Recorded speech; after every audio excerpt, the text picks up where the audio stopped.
গাজীপুরে ঢাকা টাঙ্গাইল ও ঢাকা ময়মনসিংহ মহাসড়কে অবরোধ করে বিক্ষোভ করেছে বৈষম্য বিরোধী ছাত্র আন্দোলনকারীরা। বেলা 11:30টার পর থেকে ঢাকা টাঙ্গাইল মহাসড়কের চন্দ্রা তিমুরে বিভিন্ন স্কুল কলেজের শিক্ষার্থী, শিক্ষক ও অভিভাবকরা অবস্থান নেয়। এতে মহাসড়ক অবরোধ করায় বন্ধ হয়ে যায় যান চলাচল।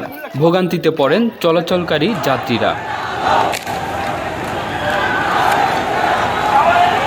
দাবি, ছাত্রদের গুলি করে হত্যাকারীদের বিচার করতে হবে, অন্যথায় সরকারকে পদত্যাগ করতে হবে। এদিকে ঢাকা ময়মনসিংহ মহাসড়কে গাজীপুরের চন্দনা চৌরাস্তা, শ্রীপুর মাওনা চৌরাস্তা এবং শিমুলতলী সমরাস্ত্র কারখানার সামনে অবস্থান নিয়ে গণমিছিল করে বৈষম্য বিরোধী ছাত্র আন্দোলনে অংশগ্রহণকারীরা। তবে মাওনা এলাকায় পুলিশের সাথে সংঘর্ষ বাধে। সংঘর্ষে 6 শিক্ষার্থী গুলিবিদ্ধ হলে শিক্ষার্থীরা ক্ষিপ্ত হয়ে পুলিশ বক্স ও পুলিশের 3টি গাড়িতে আগুন দেয়।